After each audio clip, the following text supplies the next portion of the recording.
Hello there. Welcome to Now Tell Us.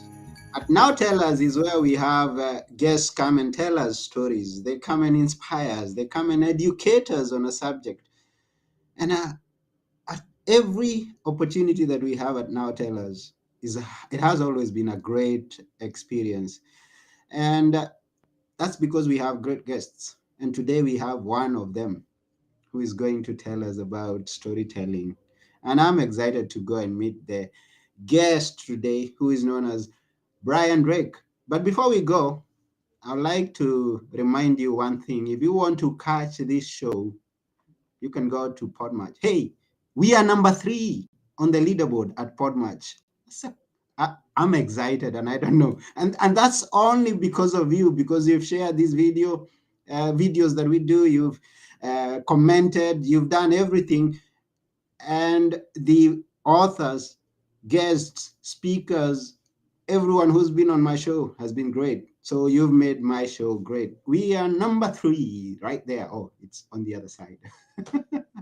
Now, at Podmatch is where you get to listen to the past episodes of this episode and other podcasts. If you'd like to be interviewed on this podcast or other podcasts, go to Podmatch. If you'd like to get guests for your podcast, if you're a podcaster, go to Podmatch. And the link is in the description. Now, I don't want to take much more time because we have a lot to talk with Brian. Yes, we have stories to tell, and we have to tell you the importance of storytelling. So, join me as I go and meet my guest today, Brian Drake. Here we go.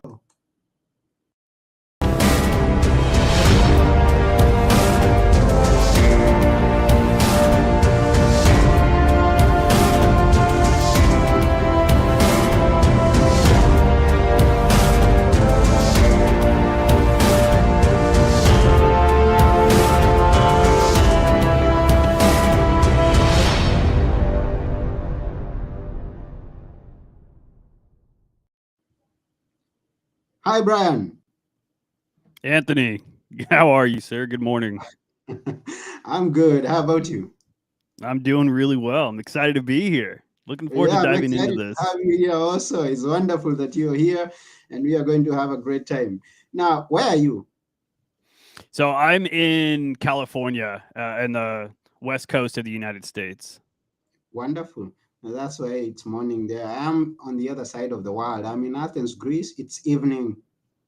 Oh, okay. So good evening for you. What time is it? It's actually 7 p.m. Okay. Mm-hmm. Yeah, my And day's you just see, getting started. yeah, you see what technology can do. It's a beautiful thing. Being able to Yes, connect with people all over the world, yes. being able to do this virtually, I think is it's been a really great part of this journey. Yeah, and we have all people watching us and others listening to us. And someone says that he's the only one who's watching us. No, you're not the only one who's watching us. We have Diamond Siragakis. Thank you and welcome to our show.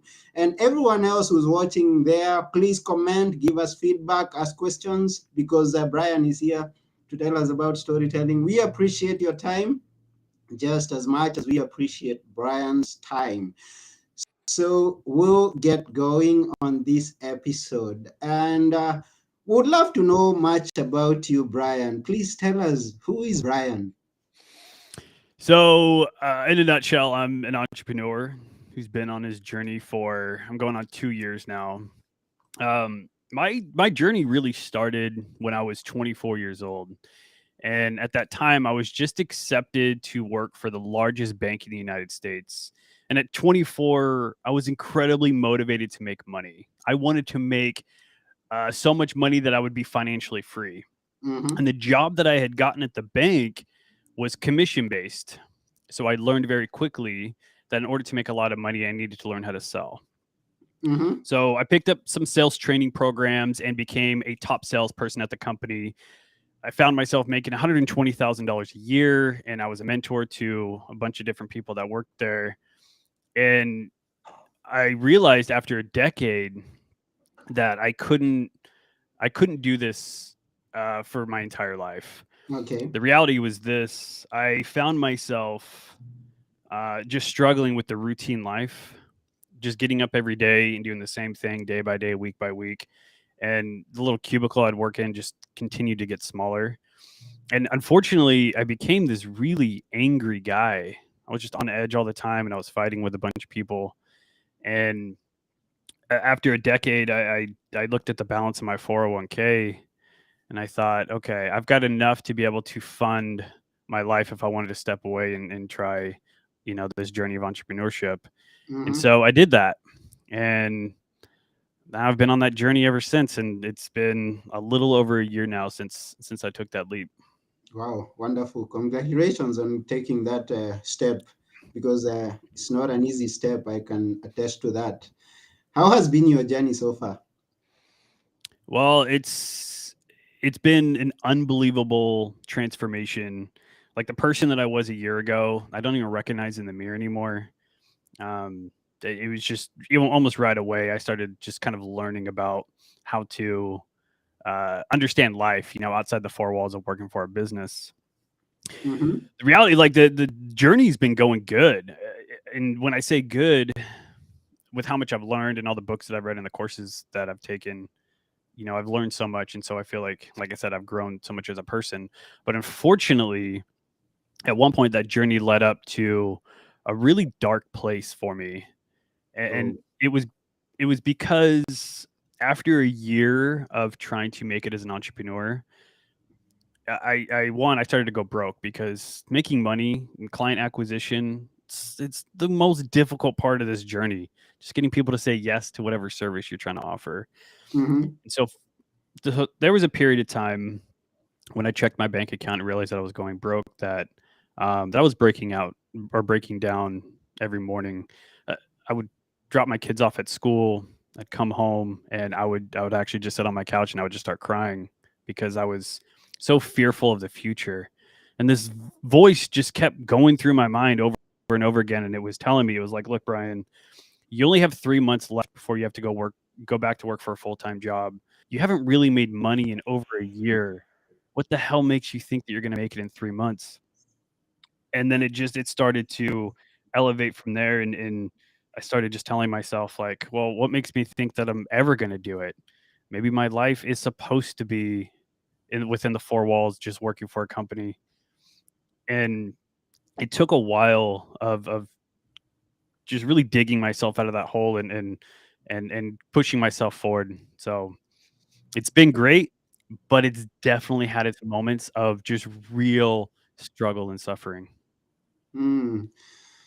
I get you, Brian. And nothing is easy. And maybe it's worthwhile, because they say anything worthwhile takes blood and sweat, and Right. whatever it is that you experience. But I believe that you've had your highs, even though it's a hard thing. You've had your highs, like that one morning that you wake up and you see an email that the client you talked about or you talked with yesterday has agreed to come into an agreement, has agreed to sign up to something that you're offering. Which day was that? What are those high experiences that you've had? So there was, so it starts with my very first sales call as an entrepreneur, which I absolutely bombed. 15 minutes into the call, I felt incredibly uncomfortable. I wanted the call to be over, and I left the sales call thinking that I have no business actually making calls. And Mm-hmm. so I hung on to excuses for the next 8 months. But it was my first yes that I got from somebody that just it gave me hope for the future. And it was a conversation I was having with somebody by the name of Mark Savant. And this guy wants to grow a pro group of podcasters. And what I was doing at the time is I was building webinar presentations, which is what I'm doing now. And he had told me that he was interested in growing his podcast community. So I offered to build him a webinar, and it was an immediate yes from him. He's like, "All right, let's do this." And Mm-hmm. for the next 2 months, I was working relentlessly on trying to make this webinar as great as it could be and as impactful as it could be, to not only give value to the people he wants to present it to, but also to lead to him growing his community. And as a matter of fact, just right before we jumped on this call, he presented that webinar to his community. So Wow. I got to watch as the webinar that he said yes to. I got to sit through and watch him present it, and it was such a proud moment for me that I got to experience literally like 30 minutes ago. So Wow. today's a really good day. Whoa, and it's a good day that we are having you right here. Yes, those Yeah, man. moments are great moments when we experience a result of something that we've been working on. When we are successful on something, it's always a great opportunity to just grab yourself something extra, treat yourself, celebrate your success. Right, exactly. Yeah, we'll go much more into the webinar thing that you're doing, but we would like to hear, what is storytelling? Why is it important? How do we apply it to whatever it is that we are doing in order to be successful? Let go, Yeah. go right in. Oh, what a beautiful question. Well, when I first started learning about storytelling, I realized that it was back in, back when humans could hardly communicate and we didn't have anything to write down on paper. All we have were stories. And the way that our brain is wired, it gives us the ability to remember stories. We don't remember facts. We don't remember bullet points. For some reason, our brain is just wired to remember stories. Hmm. And I actually have an example of just how powerful storytelling can be, and I'd love to share it with you. Yeah, please do. So I learned this. I forget which book I read on storytelling, but it gave an example of what storytelling, what it really looks like to try to remember facts and what it looks like to remember stories. So Hmm. I'm gonna tell you something, and then I'm gonna see how much of that you remember. Okay, please do. Okay, you ready? Yeah. Okay, so it starts like this: two legs is sitting on three legs, eating one leg. Along comes four legs and takes one leg from two legs. Two legs then takes three legs, hits four legs over the head, and gets his one leg back. Let me ask you a question. How much of that could you recite back to me? I can recite to you that there is someone who's been hit, and and eaten. Someone who's Okay. eaten. Okay. So if I was to say, okay, can you, like, if I was to, ask you, like, you know, was it two legs? Was it three legs? Like, who actually went after four legs? I can't remember. No, okay. And I see, that right there illustrates the example of what happens when we try to give facts and figures to people. Mm-hmm. Our brain just, it has a really hard time remembering it. So now I'm going to tell you a story, and then I'm going to ask you if you're able to recite that story. Okay. Okay, so a little boy, two legs, is sitting on a stool, three legs, eating a chicken bone, one leg. Along comes a dog, four legs, and takes the chicken bone, one leg, from the boy, two legs. The little boy, two legs, then takes the stool, three legs, and hits the dog, four legs, over the head and gets the chicken bone, one leg back. Now, if I was to ask you if you can go back and recite that, how much of that do you now remember? Yes, I can very well remember um, a little boy, two legs, that is sitting on a stool, four legs. Was it three? Three legs. Three legs, three legs, and eating a chicken. And comes the dog, four legs, grabs the chicken from the little boy, and the little boy takes the stool, three legs, hits the dog with it, four legs, and takes the chicken back and eats it.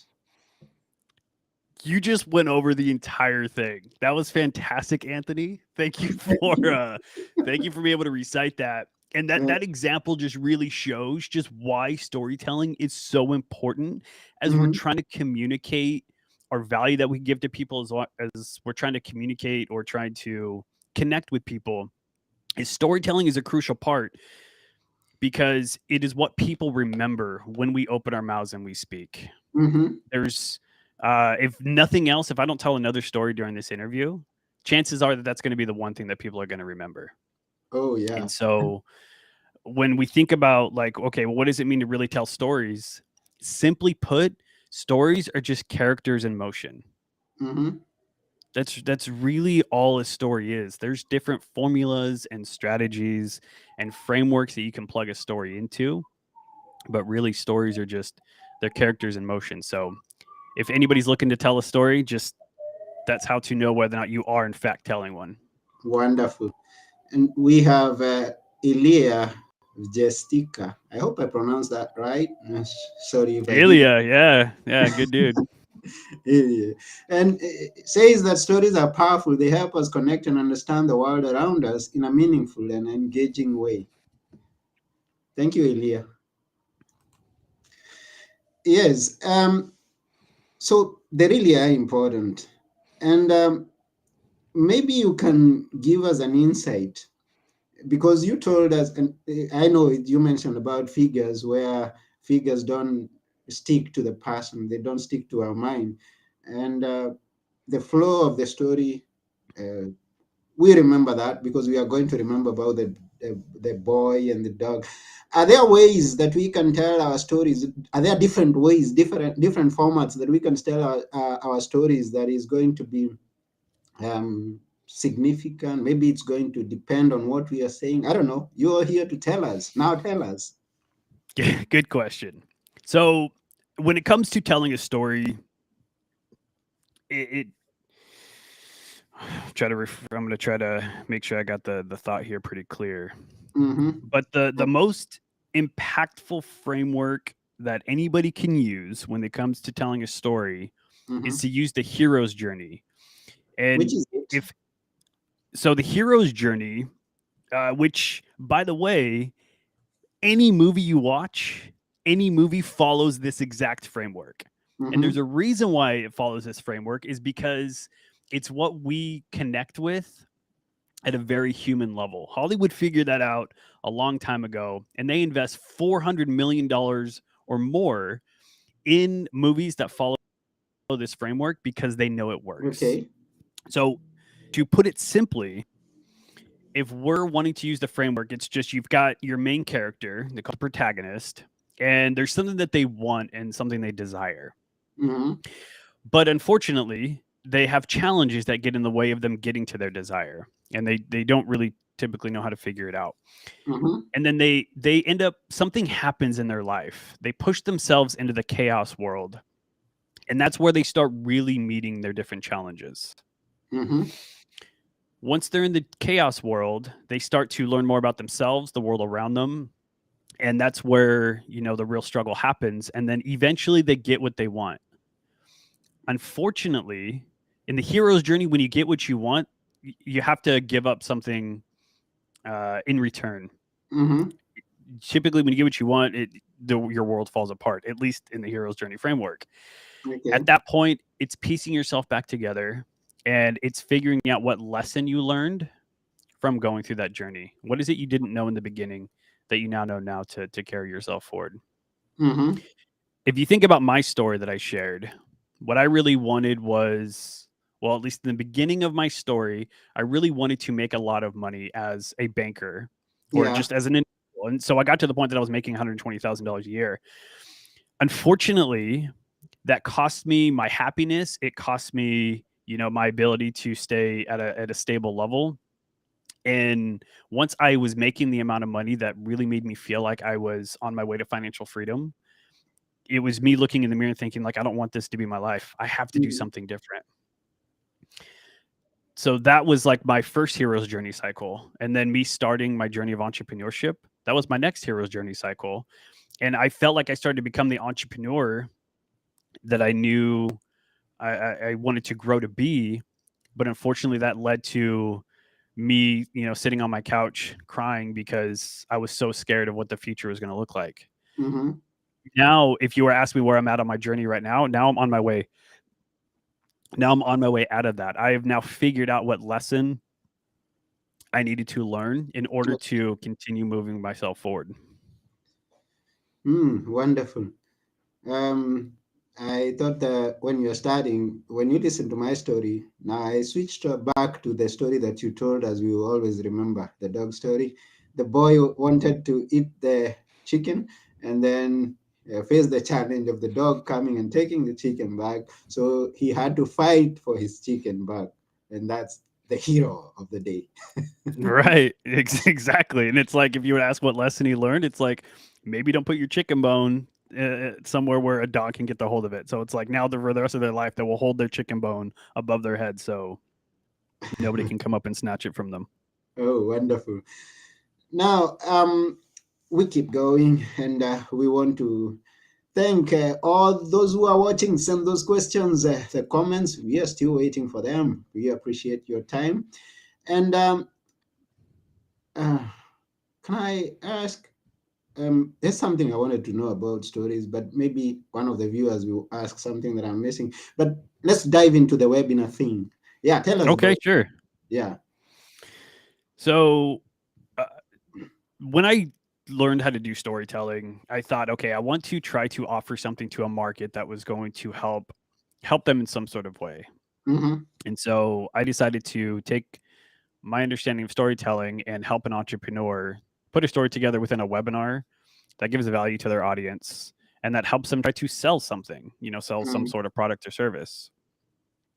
So I got into, building webinars, and I spent a month once I first made that decision. I spent a month where I cut contact off with everybody, and I was sitting in a room and I was just watching this webinar presentation over and over to learn how to build them. And then there was a book called One to Many by Jason Fladlin, and I read this book over and over again. And I got a really good understanding of what it means to build a webinar. And there were some things that I learned for anybody that's listening that wants to build one. There's some things that I learned that are just incredibly important if you're somebody who wants to create one. So my framework is this. And First, you have the. maybe even before we go into the framework, I don't know whether you've said this, but there's someone who's watching us who doesn't have a clue what a webinar is, and then we would dive into. Oh, okay. So a webinar, simply put, it's just a virtual presentation. Okay. It's kind of like instead of going to an auditorium and having somebody stand up on a stage and share something of value, it's a virtual presentation, kind of just like jumping into a Zoom and going through a series of slides. Okay. Now tell us about the framework. So the framework is in 4 parts. First, you have the introduction, and then you have the content, and then you have the transition, and then you have the pitch. Okay. So I want to break this down a little bit, and I won't go into too much detail, but just the main points of each one. The introduction is all about building authority. The most important thing that anybody can do before they present information in a webinar is to make sure the audience understands that they are an authority on the topic they're about to teach or to talk about or try to help them out with. And also try to make sure that the audience understands why it's going to be important to listen. Yeah. So they know that the information is going to be valuable. And then you've got the content piece, and this is where you actually teach your audience something. Okay. Now, the content piece, and this is important for people to understand, is that people, they value information that they do actually understand. So in order to do that, 1, the content needs to be step by step, and 2, it needs to be written as if you're speaking to a group of 3rd graders. Very simple concepts, very simple words, nothing too complicated, because if you lose part of your audience, then they're just going to, step away and they're just going to mentally disconnect. Then you got the transition. Transition is just recapping everything that you just taught everybody, reminding them how much value you just gave to them and what they're going to be able to do now in the future, now that they just learned whatever it is that they did. And then it's giving them an option. It's telling them they could either do this on their own, they have what they need, okay, or there's another option. And then that's when you present your offer, your pitch. In the pitch, there's a formula for creating one, but really they need to feel like they're getting so much value that whatever you're trying to sell, let's say it's $1,000 service, they feel like this is $10,000 or $15,000 worth of value in their mind, and it's only costing $1,000. So strategy behind that as well. But in a nutshell, that is the formula or framework that I created when it comes to building webinars. Wow, that's a good one. A good one. And we kind of understand everything that you explained. So If someone who's listening to me thinks that I'm an authority, then he will be interested to listen more and will be more serious when I ask of something from him or her. Okay, let's start. Hey, I'm Anthony, and I'm a book author. I have authored 2 books, and I'll tell you, to write a book, you just have got to scribble down the ideas that come to you. And by the way, write the ideas, put them on the computer, edit them, but the editing comes later. But there's much more to that that we can share later on. So now I'll ask you to go and buy my book that I've authored. Hey, yes, it's coming out soon. I'm serious. I'm serious on that. We have a book coming out that I have authors who are contributing, and they are telling stories of how they wrote their book and published it. Go and look for a link so that you can buy the book. Now, tell me, tell me, have I made a good presentation? So you definitely established your authority Yeah. in the fact that you've written 2 books. So now people are going to be leaning in and like, okay, well, what's he going to be sharing with us? My question back to you would be, on your journey of creating books, was Mhm. there a big problem or challenge you ran into that you had to overcome in order to actually get the books published? I think that when, because that was an elevator pitch that was shortened down. When we are into the content, I think I could share the challenges in the content, and like writing is not an easy thing. You've got to be disciplined. You've got to sit there and take time to write whatever it is that you want to write. And ideas need to be organized, but maybe I learned later on you don't have to organize them in the beginning, because you can always come back and organize the ideas that you let flow. So, but the biggest of them all is the fear of getting started. I had that challenge for some time, but then once I got started, I made it happen. I don't know. Have I So answered correctly? yeah, no, that was great. And this is where the storytelling comes in, right? Okay. So Yeah. Let me hear. if so if you're starting off your presentation and you're wanting to tell this story, it's being relatable, a relatable problem. Mm-hmm. Now, everybody's going to have their own motivation for writing a story, but perhaps the reason why you even wanted to write stories in the beginning is something that your audience can relate with because you kind of understand their mindset. Mm-hmm. And then it's introducing that you had the fear, which is what your real struggle was, is that you had the fear of actually getting started. And then you're Mm-hmm. telling the story of what was actually happening. Like, what did that fear actually look like? Was it you sitting down and typing at the computer and getting up and getting water and then sitting back down and then spending 5 minutes and then watching TV for a bit? Like, what did that fear actually look like? Because as you describe it, people that are going to be listening are going to be like, I do that exact same thing. Mm-hmm. I have that problem and I still have that problem. And then it's going into, okay, well, during the story, what is it that you did to change your mindset? Did you just wake up one day and decide you're not going to have any fear anymore? Or was there something that happened, some sort of change that happened that changed your course? And then once you introduce that course change and you Mm-hmm. start talking about how you're doing things differently, that's when people that are relating to you, to the desire and to the struggle, now they're leaning in and saying, okay, what does Anthony have to say next here? Like he's somebody that I now know understands my struggle, and now he's introducing something that is on the path that I want to be on. Mm-hmm. And then once it's like, okay, now here's where I got to. I got my 2 books written. What I'm going to be going through on this presentation is all the lessons I learned, the exact things that I did, so that starting right now, you can now take your journey on the path of having 2 books written. That's why it's important to listen to this presentation. Oh, wonderful. Thank you very much, Brian. You've shared Sure. quite important details. Now, we want to thank our viewers and our listeners.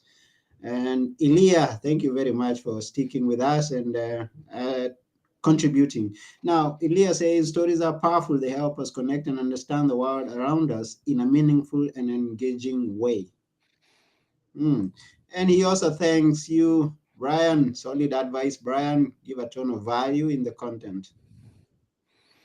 Yeah, Thank you're the you. man. I appreciate you. I appreciate you joining and contributing to the conversation. Yes. So now we are talking about storytelling. We've joined them together with the webinar. And so if you put the stories in the webinars that you're going to present using the model that Brian has taught us, you're definitely going to enjoy some success. And anything more that you would like to say in this aspect? Yes. Hmm. The most important lesson I learned on this entire journey. Okay. There is a difference between what we believe to be true without a shadow of a doubt and actual fact. Here's what I've learned that I never question what I believe to be true when it comes to my understanding of what's going on in other people's lives. Hmm. Here's what I mean by that. Let's say you, Anthony, we got off this call and you're like, you know what? I am going to build a presentation because I know there's people out there with the same fear on writing stories or writing books. And I know I'm going to be able to help those people out. And then you paint a narrative in your mind as to exactly what their life probably looks like. And you try to connect with them. The problem is most entrepreneurs don't actually reach out to people that they want to try to help and ask them questions Hmm. with an unbiased approach. The most important thing anybody can do on their journey, once you have a problem you want to solve or a webinar you want to create or anything you want to do, it's taking a step back and saying, before I invest in doing any of this, I'm going to actually have conversations with people and make sure that my belief is actually true. Hmm. And the only way to do that is to just sit down with somebody and ask them, or if in your case, if you're looking to write a book, what is the biggest struggle that you're having with you writing a book? Hmm. And see if you get people time and time again tell you that fear is their biggest struggle. Because then you know with certainty that when you go to produce a webinar, that you're going to be connecting with something that people are living with now, and it's not guesswork and hoping that you're reaching people that may or may not have the problem you're addressing. Mm. Wonderful. And I think in this case, for someone who wants to tell stories and someone who wants to make webinars, the best thing would be to connect with Brian, who is already doing it. So tell us, how can people connect with you? So LinkedIn is my most active platform. You can just find, look up Brian Drake. I might be at the Brian Drake on there. Twitter, if you join me on Twitter, which is also at the Brian Drake, I use Twitter as a notepad. I used to write notes on everything, but now I try to express a thought that's just running through my mind. So Twitter's a little bit random, but every Mhm. once in a while I throw something in there that really connects with people. So those are the two main platforms that you can find me on. Yeah, go follow uh, Brian Drake, or rather connect with Brian Drake if you need to know how to tell stories. Now, it's one thing to listen to what we are saying. It's one thing to read, and it's another thing when you, and I think you mentioned this somewhere in the beginning, it's another thing when you go to apply them. And this is why and when we need a coach, someone who's been there, done that. So the best person to help you in that aspect is Brian. And the handles to Brian's platforms are there in the description and in the comments here. I see them. Go connect with Brian right now. Right now. Go and connect with Brian. He's going to help you in those areas. I mean, you've shared quite much, Brian, and we really appreciate you taking your time and pouring it out there for us to just consume. We thank you. Sure, absolutely, Anthony. You asked great questions. So really enjoyed being on your show today. We also thank all the viewers and the listeners, and even if you get to listen to this or watch this after we are through, we thank you for anything that you may comment or ask. We can always come back and answer. Special thanks to Elia and Khaled Salama. Thank you, Brian and Anthony. Would love to see more live streams in the near future. Yeah, go follow us. Go follow us. The uh, link is in the comments for this show. The link is in the comments. Go follow it. Subscribe to the YouTube channel to stay tuned. Connect with Brian. Let's be friends. Let's tell stories. Let's just do anything to make this world a better place. We appreciate you. Um, yeah, thank you. Also Elia is here with a comment. Thank you, Anthony and Brian. This has been great. Enjoyed it. Thank you, Elia. We appreciate you. We thank you for commenting and engaging with us. So this is just about it for today. We are almost going, but before we go, we'd ask Brian to leave us with a few words that we will always remember, or maybe tell us a story. Oh gosh, a few words to always remember. Yeah, this was Mhm. something that I got from Alex Hermosi, and it's kind of changed the way that I approach doing anything now. And it's simple, and it's that anything worth doing is worth doing well. And he followed up by saying that the difference between just doing something good and doing something incredibly well are miles and miles apart. So it's always sitting down and asking yourself, is what you're about to do worth doing? And if it is, then do everything you can to do it incredibly well. Thinking like this will start to limit what you're doing, but it also make what you're doing even more impactful. Wow, thank you very much. And that includes telling stories and making webinars. If you want to do webinars, you have to do it very well. If you want to tell stories, please get yourself some good stories and tell them well. And you need someone to guide you through. That's Brian. Go connect with Brian. Don't waste this opportunity. Go connect with Brian. Thanks again, Anthony. And thanks for Yes. everybody who joined. Yeah. One last comment that is there before we go. They are coming in. We got my boy Vladimir. Yeah. We got Brad Mia. Hey, Brad. Great comment, man. Be the two leg and grab your one leg, Brian, to help you with the webinars where he's still available, and enjoy more stories from Brian because I know he's got plenty. Yeah, go do it. Yeah, it's been wonderful. It's been fun. Thank you very much, Brian, for your Of time. course. Thank you, the viewers, all the audience. We thank you. Yes, and that's about it. That's about it. Thank Okay. you. Yeah. Goodbye, everybody. Yes, I've been your host, Anthony Morore, and together with Brian Drake, my guest today, we're saying bye for now. Peace.